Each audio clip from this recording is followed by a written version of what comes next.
complacido, y esto le sirvió de consuelo. El paseo a los pastos comunales de Mansfield tuvo lugar a la mañana siguiente. El grupo lo integraba toda la gente joven, excepto Fanny, y todos disfrutaron mucho durante la excursión y después, por la noche, al comentarla. Cuando un plan de esta clase resulta un éxito, lleva generalmente a otro. Y la visita a los pastos comunales de Mansfield los animó a todos a planear una nueva excursión a otra parte cualquiera para el día siguiente. Había otras muchas panorámicas que admirar. Y, aunque el tiempo era caluroso, no faltaban veredas sombreadas que conducían a donde quisiera ir. Un grupo juvenil siempre encuentra caminos sombreados. 4 mañanas deliciosas se emplearon sucesivamente de ese modo, mostrando a los Crawford la comarca y haciendo los honores a sus más bellos rincones. Todo respondía magníficamente, todo era júbilo y buen humor, el calor no proporcionaba más molestia que la necesaria para referirse al mismo con placer. Hasta que al cuarto día se nubló la dicha de un miembro del grupo. Nos referimos a María Bertram. Edmund y Julia fueron invitados a comer en la rectoría, y a ella se la excluyó. La idea y el hecho se debían a la señora Grant. Medida que adoptó con la mejor intención y por deferencia a Mr. Rushworth, cuya llegada a Mansfield estaba anunciada como probable para aquel día.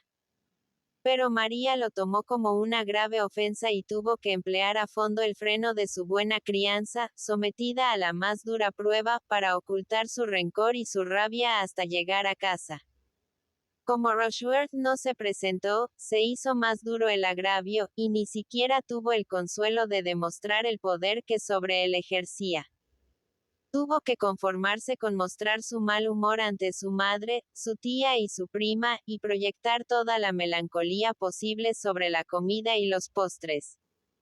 Entre 10 y 11 Edmund y Julia entraron en el salón, tonificados por el aire fresco de la noche, animados y contentos, personificando el reverso mismo de lo que observaron en las 3 damas allí sentadas. María se molestó apenas en levantar los ojos del libro que estaba leyendo. Lady Bertram se hallaba medio dormida, y hasta la señora Norris, destemplada por el mal humor de su sobrina, y no habiendo recibido inmediata respuesta a las 2 o 3 preguntas que hizo acerca de la comida, parecía totalmente resuelta a no decir una palabra más. Durante unos minutos hermano y hermana estuvieron demasiado entregados al mutuo comentario sobre la magnificencia de la noche y el intenso brillo de las estrellas para pensar más que en sí mismos. Pero, al producirse el primer silencio, Edmund, mirando en derredor, dijo: ¿Dónde está Fanny? ¿Se ha acostado ya? No. Que yo sepa, no. Contestó la señora Norris. Hace un momento estaba aquí. Su dulce voz, al hacerse oír desde el otro extremo de la sala, que era muy espaciosa, les indicó que estaba en el sofá. Tía Norris empezó a gruñir. Es un truco muy tonto, Fanny, esto de arrinconarse para pasarse la noche holgazaneando en un sofá. ¿Por qué no te acercas y te sientas aquí, y te empleas en algo como hacemos nosotras? Si no tienes labor tuya, yo puedo proporcionarte la de la cesta de los pobres. Allí está todo el percal nuevo, comprado la semana pasada, todavía intacto. Te aseguro que casi se me quebró el espinazo al cortarlo. Tienes que aprender a pensar en los demás. Y, puedes creerme, es un hábito muy feo en una persona joven el estar siempre recostada en un sofá. Antes de que dijera la mitad del discurso, Fanny había vuelto a su sitio en la mesa y había tomado de nuevo su labor. Y Julia, que gozaba aún del excelente humor que le habían proporcionado las diversiones del día, quiso hacer justicia a su prima exclamando: Pero, tía, si Fanny se sienta en el sofá menos que nadie de la casa. Fanny, dijo Edmund, después de observarla con atención. Estoy seguro de que te ha dado la jaqueca. Ella no pudo negarlo, pero dijo que no era muy fuerte. Me cuesta creerlo, replicó él. Conozco demasiado bien tu semblante. ¿Desde cuándo te duele la cabeza? Desde un poco antes de la cena. No será más que un poco de insolación. Saliste a pasear con el calor de hoy. Que sí ha salido. Claro que salió. Terció tía Norris. ¿Qué? Rías que se quedase en casa con este día tan espléndido. ¿Acaso no salimos todos? Hasta tu madre salió hoy y estuvo fuera más de una hora. Sí, es cierto, Edmund, agregó Lady Bertram, a quien había desvelado por completo la enérgica reprimenda de tía Norris a Fanny. Estuve fuera más de una hora. Durante 3/4 de hora permanecí sentada en el jardín, mientras Fanny cortaba las rosas. Me resultó muy agradable, te lo aseguro, pero hacía demasiado calor. Allí estaba bastante sombra, por supuesto, pero la verdad es que temía el regreso hasta casa. Y dices que Fanny estuvo cogiendo rosas. Sí, y me temo que serán las últimas del año. Pobrecita. Ella no pasó poco calor. Pero las rosas estaban tan abiertas que no era posible esperar más. No podía evitarse, ciertamente, dijo tía Norris, en un tono de voz bastante más suave. Pero me pregunto si su jaqueca no provendrá de entonces. No hay nada que dé tanta jaqueca como ajetrearse bajo un sol ardiente. Pero yo creo que mañana estará bien. ¿Qué te parece si le dejases tu vinagrillo? Yo nunca me acuerdo de llenar mi frasco. Ya lo tiene, dijo Lady Bertram. Lo tiene desde la segunda vez que regresó de tu casa. ¿Cómo? Exclamó Edmund. Además de coger rosas ha hecho estas caminatas, atravesando el parque bajo este sol abrasador, y nada menos que por 2 veces. No es raro que le duela la cabeza. La señora Norris se puso a hablar con Julia y no oyó nada. Ya me temí que sería demasiado para ella, dijo Lady Bertram. Pero, cuando tuvimos las rosas en la mano, tu tía manifestó deseos de quedarse con ellas. Y, como comprenderás, fue preciso llevárselas a su casa. Pero, tantas rosas había como para obligarla a hacer 2 viajes. No, pero había que ponerlas a secar en el cuarto para forasteros y, por desgracia, Fanny se olvidó de cerrarlo y traer la llave. Por eso tuvo que volver. Edmund se puso en pie y empezó a pasear por la habitación diciendo. Y no se pudo emplear a nadie más que a Fanny para esta diligencia. A fe mía que ha sido un asunto muy mal llevado. Pues te aseguro que no veo cómo hubiera podido hacerse mejor. Gritó la señora Gnomes, incapaz de hacerse la sorda por más tiempo. A no ser que hubiese ido yo misma, claro. Pero yo no puedo estar en 2 sitios a la vez. Y en aquel preciso instante estaba hablando con Mr. Green acerca de la lechera de tu madre, por deseo de esta, y había prometido a John Groom escribir a la señora Jefferies dándole noticias de su hijo, y el pobre muchacho llevaba ya media hora esperándome.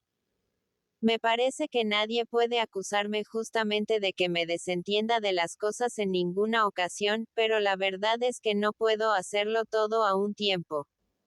Y, en cuanto a que Fanny haya ido andando por mí hasta mi casa, no hay mucho más de 1/4 de milla, no creo que fuera pedirle nada irrazonable.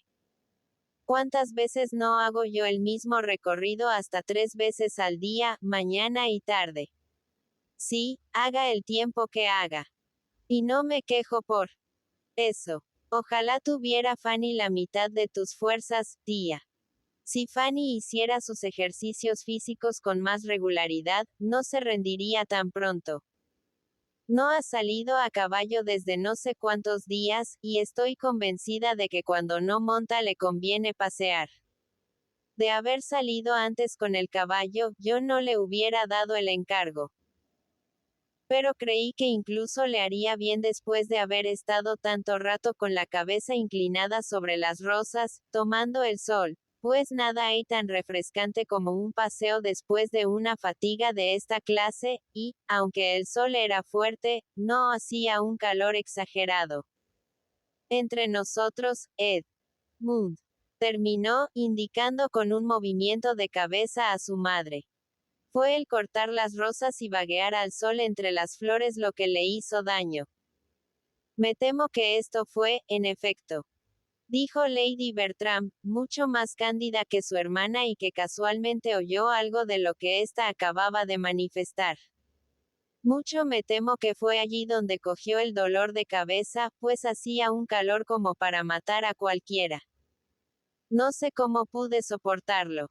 Estarme allí sentada, y llamar a Pug, y vigilar que no se metiera en los macizos de flores, fue casi demasiado para mí.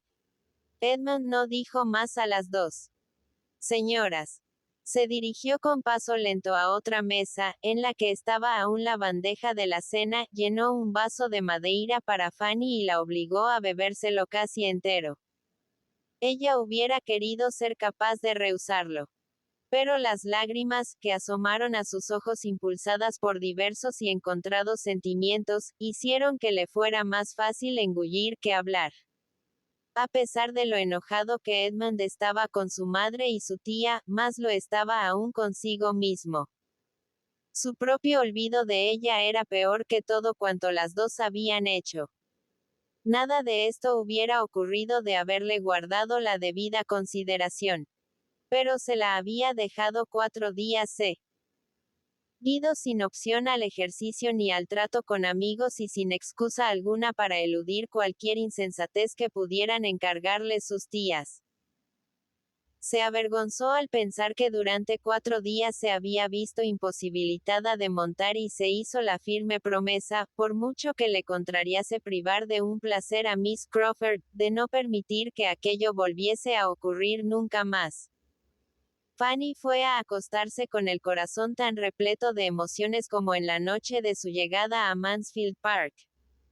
Su estado de ánimo había sin duda influido en su indisposición, pues durante los últimos días se había sentido abandonada y había estado luchando contra todo sentimiento de disgusto y envidia.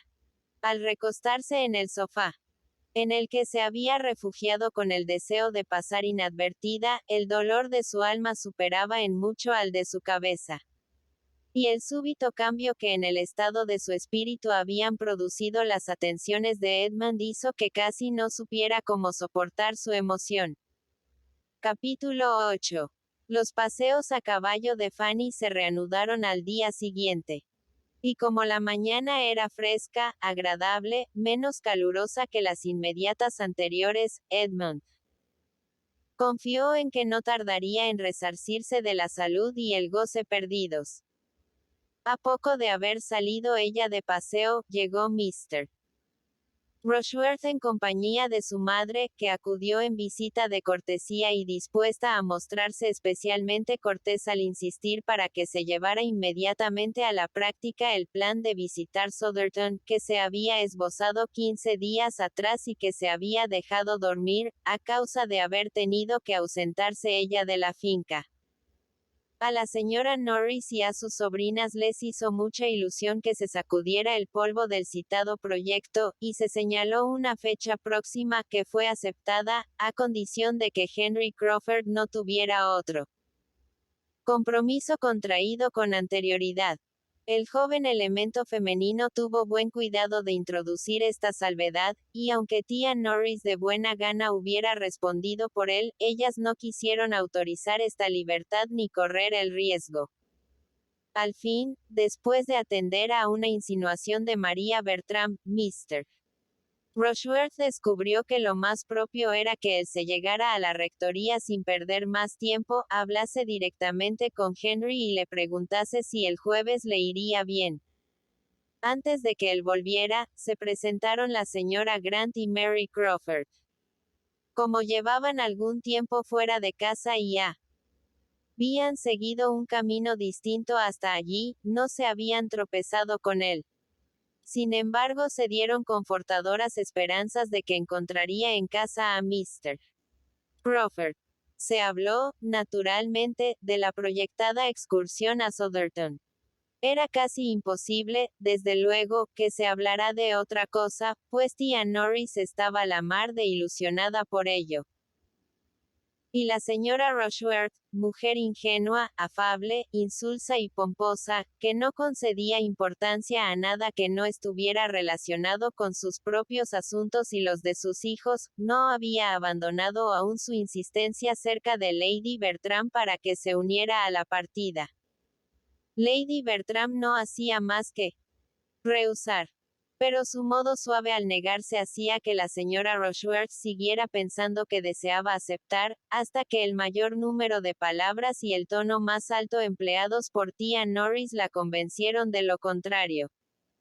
Sería muy fatigoso para mi hermana, excesivamente fatigoso, se lo aseguro, mi querida señora Rushworth. Son 10 millas de ida y otras 10 de vuelta, bien lo sabe usted. Debe excusar a mi hermana en esta ocasión y aceptamos a nuestras queridas niñas y a mí, sin ella. Southerton es el único lugar que podría suscitar en ella un deseo de ir tan lejos, pero no puede ser, desde luego. Ella tendrá la compañía de Fanny Price. Sabe usted. De modo que todo se combinará perfectamente bien. Y, en cuanto a Edmund, como no está aquí para decirlo personalmente, yo puedo responder de lo mucho que le encantará unirse a la partida. Él podrá ir a caballo, sabe usted. La señora Rushworth, viéndose obligada a admitir que Lady Bertram se quedara en casa, solo pudo lamentarlo. El verme privada en tal ocasión de su honrosa compañía será para mí un gran pesar, y me hubiera causado una gran satisfacción recibir también a esta jovencita, Miss Price, que nunca ha estado en Southerton, y es una lástima que no conozca el lugar. Es usted muy amable, toda amabilidad, señora mía. Expresó tía Norris. Pero, por lo que a Fanny se refiere, ya tendrá infinidad de ocasiones de conocer Southerton. Tiene mucho tiempo ante. Sí, y de que pudiera ir ahora, ni hablar. A mi hermana le sería totalmente imposible prescindir de ella. Oh, no, no puedo pasarme sin Fanny. La señora Rushworth procedió acto seguido, bajo la convicción de que todo el mundo tenía que estar ansioso por conocer Southerton, a incluir a Miss Crawford en la invitación. Y la señora Grant, que no se había tomado la molestia de visitar a la señora Rush. Worth, cuando ésta se instaló en su finca de la cercanía, rehusó cortésmente por su parte, satisfecha de asegurar un motivo de placer a su hermana Mary, la cual, previos los convenientes ruegos e insistencias, no tardó en aceptar la atención. Mr. Rushworth volvió de la rectoría con resultados positivos de su visita, y Edmund compareció después, llegando justo a tiempo para enterarse de lo que se había acordado para el jueves, acompañar a la señora Rushworth hasta su carruaje y bajar hasta la mitad del parque con la señora Grant y su hermana. A su regreso al comedor auxiliar de la casa, encontró a tía No. Rhys intentando esclarecer en su concepto si la integración de Mary en la partida sería conveniente o no, o si el birlocho de su hermano no iría lo bastante completo sin ella. Las hermanas Bertram se rieron de sus temores, asegurándole que en el birlocho cabrían 4 personas perfectamente, sin contar el pescante, donde podría ir una al lado de él. Pero, vamos a ver, ¿por qué es necesario emplear el carruaje de Crawford, o solamente el suyo? Consideró Edmund. ¿Por qué no hemos de hacer uso del calesín de nuestra madre? Ya el otro día, cuando se habló del proyecto por primera vez, no pude entender por qué una visita de la familia no ha de hacerse con el carruaje de la familia. Vaya, exclamó Julia. Ir hasta 3 personas encajonadas en un calesín en este tiempo, pudiendo disponer de asientos en un birlocho.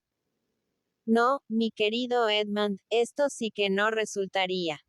Además, agregó María, sé que Mr. Crawford cuenta con llevamos. Después de lo que se habló al principio, reclamaría este derecho por considerarlo un compromiso.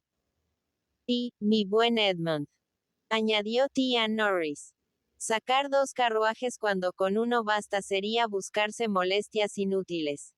Y, entre nosotros, el cochero no es muy amigo de las carreteras que nos unen a Sotherton. Siempre se queja con mal humor de que por lo angosto de los caminos se araña el coche, y se comprende que no nos gustaría que vuestro padre, a su regreso, se encontrara con el barniz completamente rayado. Esta no sería una razón muy noble para hacer uso del de Mr. Crawford, opinó María. Pero la verdad es que Wilcox es un pedazo de viejo estúpido que no tiene noción de cómo hay que conducir. Apostaría a que lo angosto de los caminos no representará ningún inconveniente el jueves próximo. No creo que sea un sacrificio, dijo Edmund. Ni nada de agradable ir en el pescante del Birlocho. Desagradable, exclamó María. Por Dios. Yo creo que todo el mundo lo consideraría el asiento favorito. Es como mejor pueden apreciarse las bellezas del paisaje. Es probable que la misma Mary Crawford prefiera reservarse la plaza del pescante para ella. Entonces no puede haber obstáculo que impida a Fanny ir con vosotras. No cabe ya dudar de que dispondréis de un sitio para ella. Fanny, exclamó la señora Norris. Querido Edmund, no hay que pensar en que venga con nosotras. Se quedará con su tía. Así lo dije a la señora Rushworth. No la esperan. No puedes tener motivo, supongo, madre. Dijo él, dirigiéndose a Lady Bertram. Para desear que Fanny no se una a la partida, como no sea por ti, por tu comodidad. Pero si pudieras prescindir de ella no tendrías el menor empeño en que se quedara en casa, ¿verdad? Claro que no, pero no puedo prescindir de ella. Podrás, si me quedo yo en casa, como pienso hacer. Estas palabras provocaron un clamor general. Sí, prosiguió él. No es necesario, en absoluto, que yo vaya, y pienso quedarme en casa. A Fanny le gustaría conocer Sotherton. Me consta que lo desea muchísimo.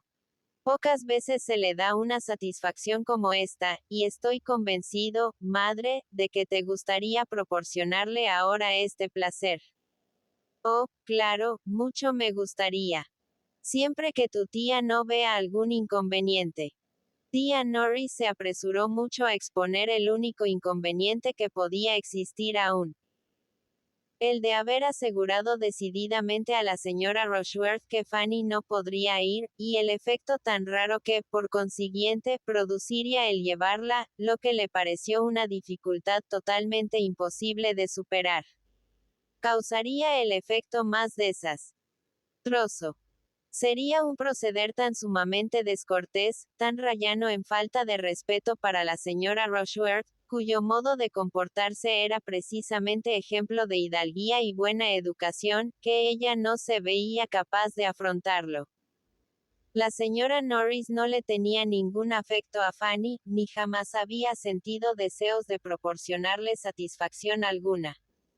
Pero la oposición que en este caso hacía a Edmund provenía más de un partidismo por su plan, porque era el que ella había concebido, que de otra cosa.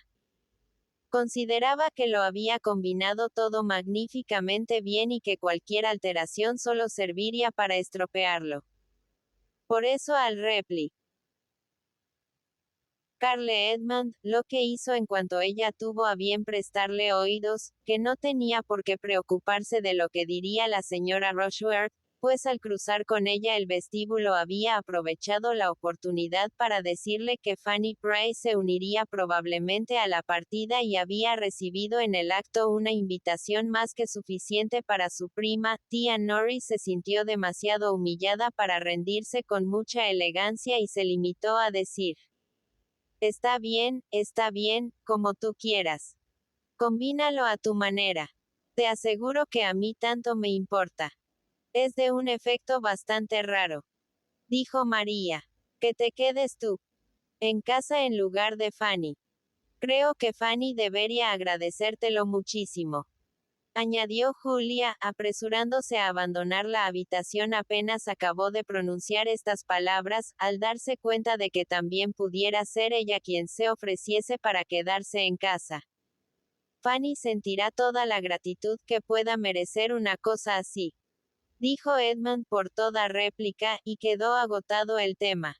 La gratitud de Fanny al enterarse del plan fue, de hecho, muy superior a su satisfacción. Su sensibilidad vibró por la atención de Edmund, con toda, y aún más que con toda, la fuerza que él, ignorando los amorosos sentimientos de su prima, pudiera imaginar. Pero le dolía que él tuviera que sacrificar su diversión por ella, y hasta su misma ilusión por conocer Southerton se convertía en desencanto si no podía ir con él. La siguiente reunión de las dos familias de Mansfield introdujo en el plan otra modificación, que fue acogida con general aplauso.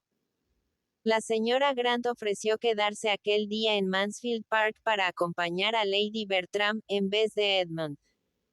Su esposo, el doctor Grant, se reuniría con ellas para comer. A Lady Bertram le pareció muy bien que se hiciera así, y las damiselas recobraron su buen humor. También Edmund quedó muy agradecido por un arreglo que le permitía ocupar de nuevo su puesto en la expedición. Y la señora Norris manifestó que era un plan excelente, que lo tenía en la punta de la lengua y que estaba a punto de proponerlo cuando la señora Grant se le anticipó. El jueves amaneció con un tiempo magnífico, y poco después del desayuno llegó Henry Crawford conduciendo a sus hermanas en el birlocho. Como todos estaban dispuestos, solo faltaba que la señora Grant se apease y los demás ocuparan sus puestos. El asiento de los asientos, la plaza envidiada, el puesto de honor, estaba aún por adjudicar. ¿A quién caería en suerte? Mientras las hermanas Bertram, cada una por su lado, estaban meditando cómo mejor asegurárselo, dando la sensación de que lo cedían a los demás, la señora Grant se encargó de resolver la cuestión diciendo, al tiempo que se apeaba del coche. Como ustedes son 5, mejor será que una se siente al lado de Henry. Y como usted, Julia, dijo no hace mucho que le gustaría saber conducir, creo que se le presenta una buena oportunidad para tomar una lección. Julia dichosa. Desdichada María. La primera subió al pescante del birlocho sin pensarlo más, la segunda ocupó un sitio en el interior, triste y mortificada. Y el coche arrancó entre las despedidas de las dos señoras que se quedaban y los ladridos del faldero en los brazos de su ama. El camino discurría por un delicioso paisaje. Y Fanny, que nunca se había distanciado mucho en sus paseos a caballo, no tardó en descubrir horizontes ignorados por ella, sintiéndose feliz al observar todo lo nuevo y admirar todo lo bello. No se la invitaba con frecuencia a participar en la conversación general, ni ella lo deseaba. Sus propios pensamientos y reflexiones solían ser sus mejores compañeros. Y observando el aspecto de la campiña, la orientación de los caminos, las variaciones del terreno, el estado de las cosechas, las cabañas, los rebaños, los chiquillos, halló un entretenimiento que solo hubiera podido sublimarse teniendo al lado a Edmund para hablarle de las sensaciones que experimentaba. Este era el único punto de coincidencia entre ella y la damisela que iba sentada a su lado. Aparte la estimación que profesaba a Edmund, Miss Crawford era en todo muy distinta a ella. Mary no tenía nada de la delicadeza de gustos, de espíritu, de sentimientos, que poseía Fanny. Veía la naturaleza, la inanimada natura, sin observarla apenas. Su atención se concentraba toda en los hombres y las mujeres, su inteligencia captaba solo lo superficial y animado. P. Ro en cuanto a ocuparse de Edmund, tratando de descubrirle cuando dejaban atrás una recta en la carretera, o cuando él los adelantaba en el ascenso a alguna loma de respetable altura, iban las dos muy unidas, y algún que otro, ahí está. Se les escapó a ambas simultáneamente más de una vez. Durante las 7 primeras millas, el viaje tuvo muy poco aliciente para María Bertram. Su mirada siempre iba a dar con el espectáculo de Henry Crawford y su hermana Julia, sentados uno al lado de la otra en el pescante, conversando animadamente y divirtiéndose de lo lindo. Y el solo hecho de ver el expresivo perfil de Henry cuando se daba vuelta para sonreír a Julia, o de oír las risas que ésta soltaba de vez en cuando, era para ella un motivo constante de irritación que su sentido de lo correcto apenas conseguía disimular. Cuando Julia se daba vuelta, era con una expresión de deleite en el rostro, y cuando hablaba lo hacía con extraordinaria animación. Aquí se disfruta de una vista espléndida. Me gustaría que todos pudiesen ver el paisaje tan bien como yo, etcétera, etcétera.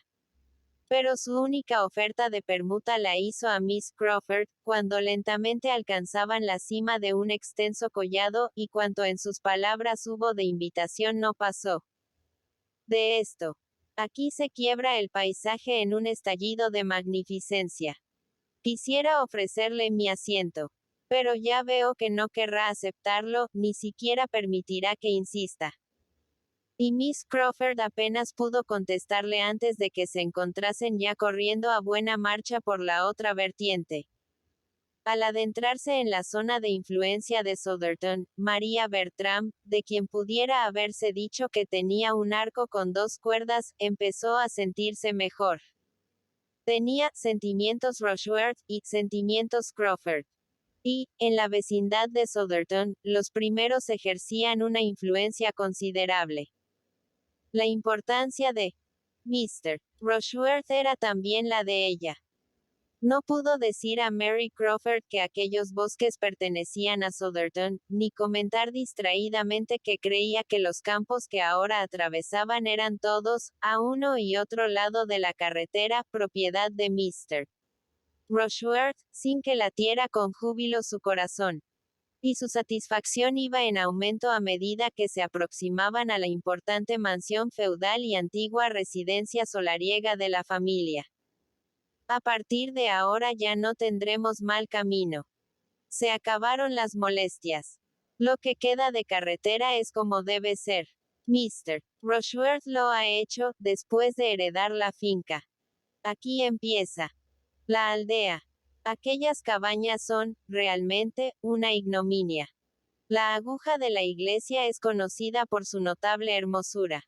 Me gusta que la iglesia no esté tan pegada a la casa grande como ocurre a menudo en lugares antiguos. El fastidio de las campanas ha de ser terrible. Allí está la rectoría. Casas de aspecto muy pulcro. Y tengo entendido que el rector y su esposa son personas muy respetables.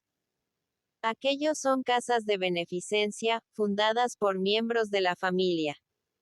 A la derecha está la casa del administrador. Es hombre muy respetable. Ahora llegamos al pabellón del guarda. Pero nos queda todavía casi una milla de parque. Como usted ve, no es feo en este extremo. Hay algunos árboles preciosos. Pero la situación de la casa es desastrosa. Para llegar a ella hemos de recorrer media milla cuesta abajo. Y es una lástima, porque no tendría mal aspecto si tuviera mejor acceso. Miss Crawford no regateó su admiración. Fácilmente adivinó cuáles eran los sentimientos de María y se empeñó en aumentar su gozo todo lo posible. La señora Norris era toda entusiasmo y volubilidad. Y hasta Fanny tenía algo que expresar, admirada, y era escuchada con agrado. Su mirada captaba con avidez cuanto se le ofrecía a su alcance. Y después que hubo logrado, no sin algún esfuerzo, descubrir la casa, observando que era una clase de edificio que ella no podía mirar sino con respeto, añadió: Bueno, ¿y dónde está la avenida? La casa está orientada al este, según veo. La avenida, por tanto, tiene que hallarse detrás. Mr. Rushworth habló de la fachada del oeste. Sí, está exactamente detrás de la casa. Se inicia a corta distancia y desciende, en una extensión de media milla, hasta el límite del parque. Algo de ella puede verse desde aquí. Algo de los árboles más distantes. Es todo roble. Miss Bertram podía hablar ahora con plena suficiencia de lo que nada sabía unos días atrás, cuando Mr. Rushworth le preguntó su opinión. Y en su espíritu se agitaba toda la felicidad que puedan proporcionar el orgullo y la vanidad, cuando se detuvieron ante la amplia escalinata de piedra de la entrada principal. Capítulo 9. Mr. Rushworth estaba en la puerta para recibir a su hermosa dama y a todos dio la bienvenida con la debida atención. En el salón viéronse acogidos con la misma cordialidad por la madre, y María Bertram fue objeto de todos los honores que podía desear. Una vez terminadas las ceremonias motivadas por la llegada, se hizo preciso, ante todo, comer. Y las puertas se abrieron de par en par, a fin de que los invitados pasaran, atravesando un par de salas intermedias, al salón comedor, donde les esperaba una colación preparada con abundancia y buen gusto. Mucho se habló, mucho se comió, y todo fue bien. Luego se tomó en consideración lo referente al especial motivo de la visita. ¿Qué le parecía a Mr. Crawford, qué medio preferiría emplear para dar un vistazo a los terrenos? Mr. Rushworth hizo mención de su carrocín. Mr. Crawford sugirió la mayor conveniencia de un carruaje que admitiera más de 2 personas, y añadió: vemos privados del favor de otros ojos y otros pareceres sería un perjuicio, incluso superior al sacrificio de estos deliciosos momentos. La señora Rushworth propuso que se empleara también el calesín. Pero esto fue considerado apenas como una solución. Las damiselas no sonrieron ni dijeron palabra. La siguiente proposición de la señora Rushworth, ofreciendo mostrar la casa a los que nunca habían estado allí, resultó más aceptable. Pues María Bertram gustaba de que se exhibiera toda su grandeza, y los demás acogieron con agrado la perspectiva de hacer algo. Así, pues, todos se levantaron de la mesa y, guiados por la señora Rushworth, fueron recorriendo gran número de habitaciones, todas altas de techo, muchas de ellas amplias, profusamente amuebladas al gusto de 50 años atrás, dotadas de relucientes pavimentos, sólida caoba, ricos damascos, mármoles, tallas y dorados, todo muy bonito dentro de su estilo. Cuadros los había en abundancia, y algunos de ellos buenos, pero la mayoría eran retratos de familia que no interesaban más que a la propia señora Rushworth, la cual se había tomado el mucho trabajo de aprenderse cuanto el ama de llaves pudo enseñarle, y estaba ahora casi tan bien preparada como ésta para mostrar la casa. En la presente ocasión se dirigió principalmente a Miss Crawford y a Fanny, aunque no podía compararse la atención que ponían la una y la otra. Pues Miss Crawford, que había visto docenas de grandes casas sin interesarse por el contenido de ninguna de ellas, daba la impresión de que se limitaba a escuchar por cortesía, mientras que Fanny, para la cual era todo tan interesante como nuevo, atendía con buena fe desprovista de toda afectación a cuanto la señora Rushworth pudo relatar de la familia en épocas pretéritas. Su origen y grandeza, las visitas regias, los méritos de lealtad, y se deleitaba al relacionarlo con hechos históricos que ya le eran conocidos, o animando su imaginación con escenas del pasado. La ubicación de la casa excluía la posibilidad de grandes perspectivas desde cualquiera de las habitaciones. Y, mientras Fanny y algunos más acompañaban a la señora Rushworth, Henry Crawford fruncía el ceño y meneaba la cabeza al mirar por las ventanas. Todas las habitaciones de la fachada oeste daban a una verde extensión de césped limitada por el comienzo de la avenida que desde allí podía divisarse en su parte inmediata a la alta verja de hierro. Cuando hubieron recorrido muchas más habitaciones, de las que cabía suponer que no tenían otra utilidad que la de contribuir al impuesto de ventanas y dar trabajo a las criadas, dijo la señora Rushworth. Ahora nos dirigimos a la capilla, en la que, propiamente, deberíamos entrar por arriba para verla desde un punto dominante. Pero como estamos en confianza los guiaré por aquí, si me lo permiten. Entraron. La imaginación de Fanny había previsto algo más grandioso que una simple sala espaciosa, rectangular, sin que al adaptarla a los fines de la devoción se la hubiera provisto de algo más impresionante o más solemne que la profusión de caoba y almohadillas de terciopelo carmesí en la galería superior, destinada a la familia. Estoy decepcionada, dijo, hablando a Edmund en voz baja. Esto no se compagina con la idea que yo tengo formada de una capilla. No tiene nada de imponente, de grandioso, nada que invite al recogimiento. Aquí no hay naves, ni arcos, ni inscripciones, ni estandartes. No hay estandartes, primo mío, que tremolen en la noche al soplo de un aliento celestial, ni indicios de que un monarca escocés duerma debajo. Olvidas, Fanny, lo reciente de esta construcción y lo limitado de su finalidad, en comparación con las viejas capillas de castillos y monasterios. Esta se hizo tan solo para uso particular de la familia. Supongo que los grandes personajes estarán enterrados en la iglesia parroquial. Allí es donde puedes buscar estandartes y ambientación. He sido tonta al no pensar todo eso. Pero me ha desilusionado. La señora Rushworth empezó su relato. Esta capilla se arregló tal como ustedes la ven ahora, en tiempos de Jacobo II. Antes de esta época los bancos eran, según tengo entendido, simples tablones de madera. Y hay algunos motivos para creer que los paramentos y almohadillas del púlpito y de los reclinatorios de la familia eran solo de tela morada. Pero esto no es del todo seguro. Es una hermosa capilla, de la que antes se hacía uso mañana y tarde. Siempre leía en ella los rezos el capellán de la casa, como muchos recuerdan. Pero el último Mr. Rushworth suprimió la costumbre. Cada generación tiene sus mejoras, dijo Mary, con una sonrisa, a Edmund. La señora Rushworth se había alejado para recitar su lección a Mr. Crawford. Y Edmund, Fanny y Mary quedaron en un grupo aparte. Es una lástima, consideró Fanny, que la costumbre se haya interrumpido. Era un aspecto muy estimable de los tiempos pasados. En una capilla con su capellán hay algo que está muy de acuerdo con una gran casa, según la idea que una se ha formado de lo que una gran casa debe ser.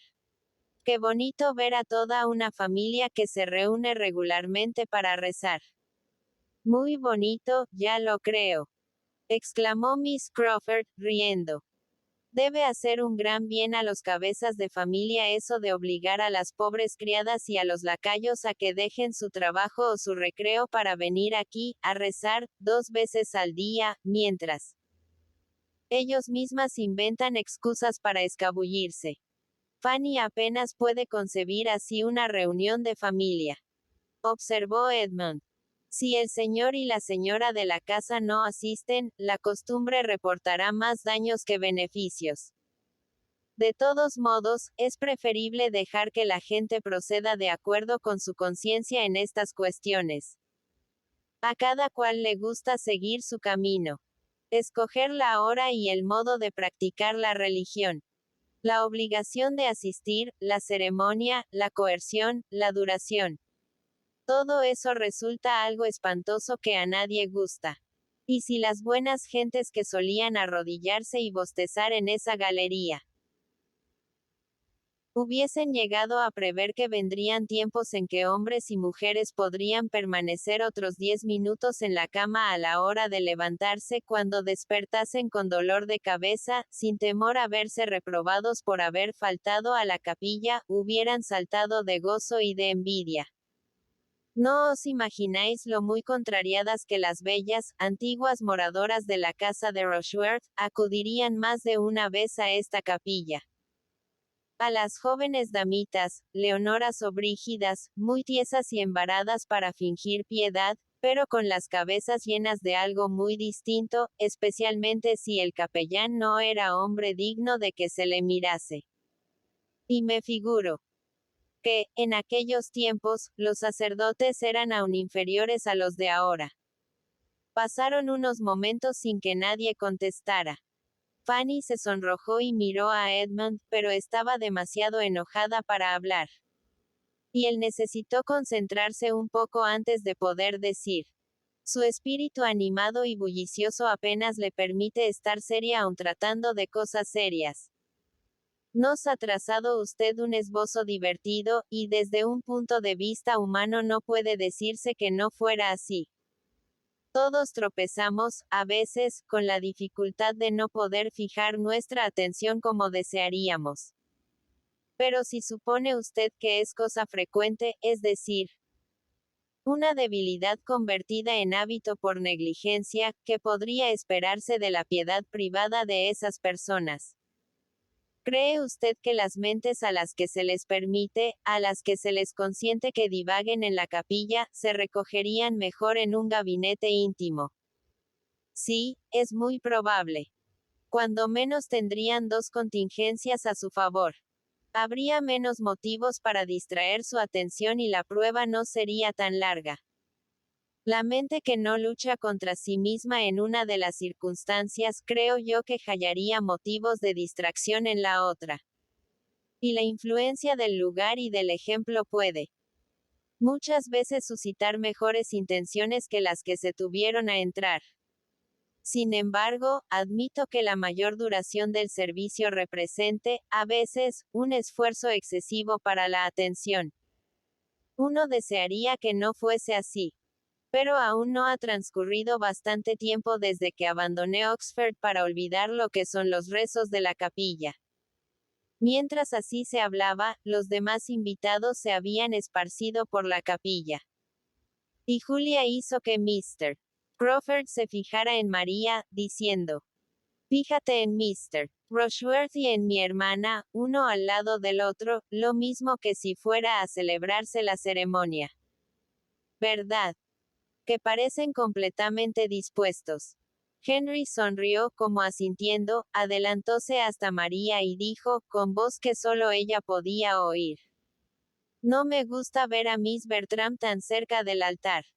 María dio un respingo, se apartó instintivamente unos 2 pasos, pero se recobró en el acto, aparentó reír y le preguntó, en un tono de voz no mucho más alto: ¿Quisiera usted apartarme? Temo que lo haría muy torpemente. Fue su respuesta, que acompañó de una mirada muy significativa.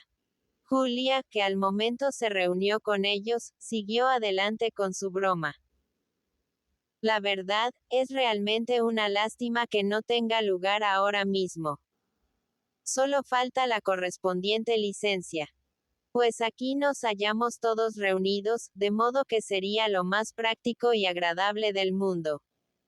Y más dijo y rió sin prevención, como para recabar la atención de Mr.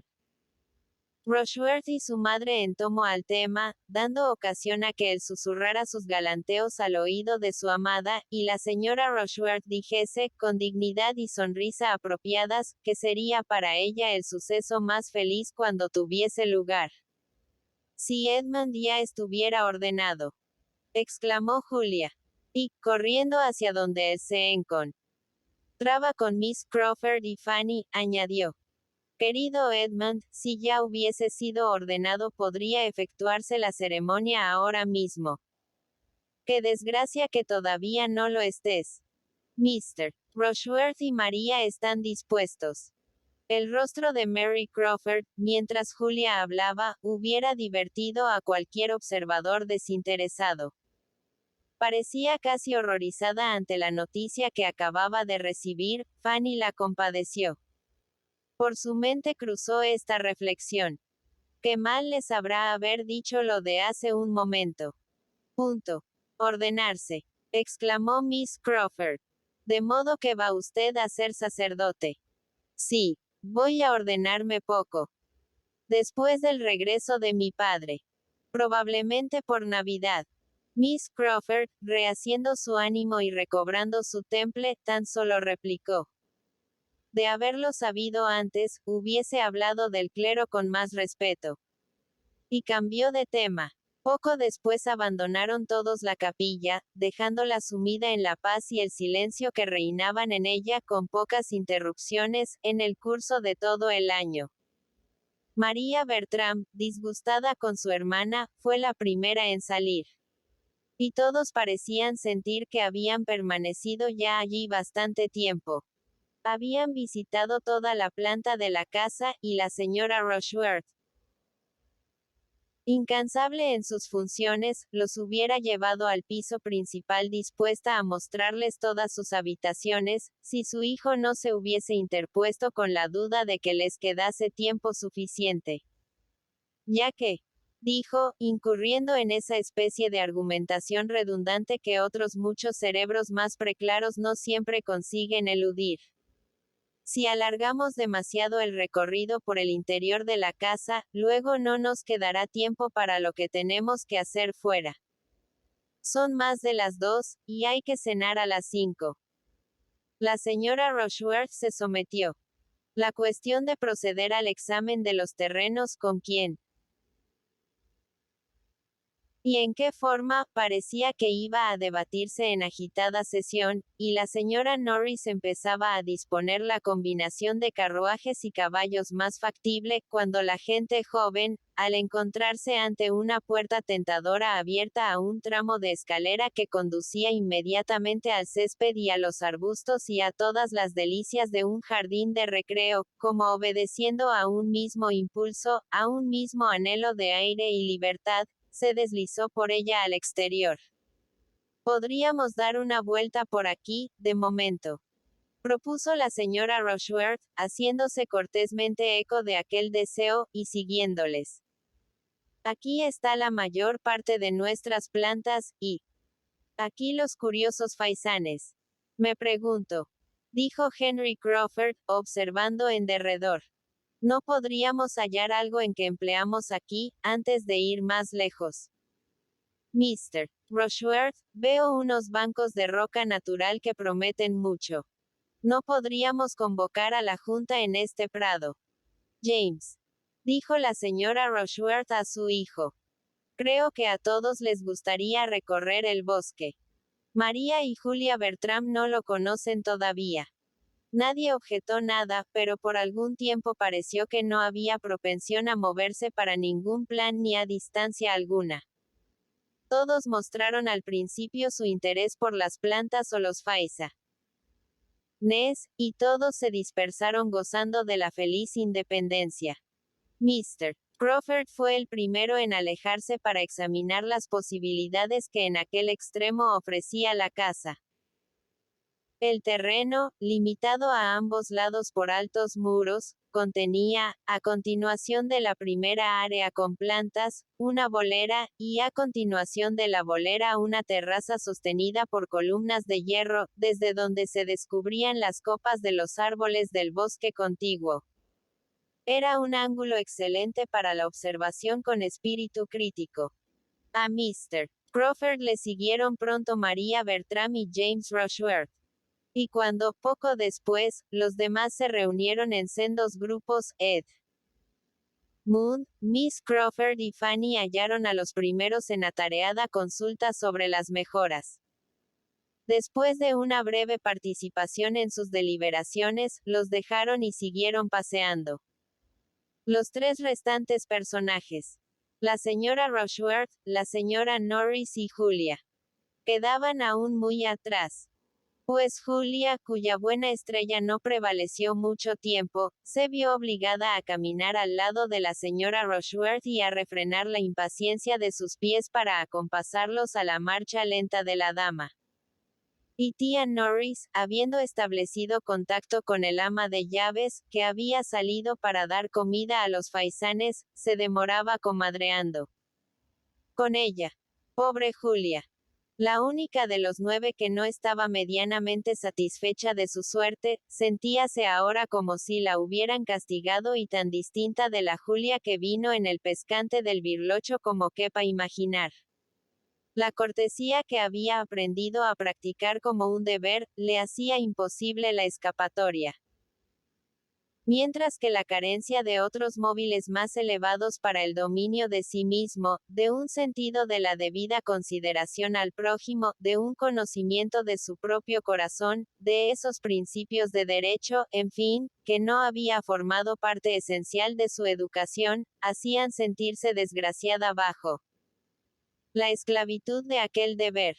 Hace un calor insoportable, dijo Miss Crawford, cuando hubieron dado una vuelta por la terraza y se dirigían nuevamente a la puerta que daba acceso a la floresta. ¿Acaso alguno de nosotros hallaría inconveniente en sentirse a gusto bajo la sombra de los árboles? Ahí tenemos un delicioso bosquecillo. Mientras podamos penetrar en él. ¡Qué felicidad si la puerta no estuviera cerrada! Pero lo está, desde luego. En estas grandes mansiones solo los jardineros pueden ir a donde les place. No obstante, resultó que la puerta no estaba cerrada, y todos se avinieron a franquearla con gran alegría, zafándose de los inclementes ardores del sol. Un largo tramo de escalera les condujo a la floresta, que era un bosque plantado en unos 2 acres de terreno, y, aunque todo eran alerces y laureles, y hayas recortadas, allí había sombra y belleza natural, en comparación con la terraza y la bolera. Todos acusaron su grato influjo refrigerante y por algún tiempo, se limitaron a pasear y admirar.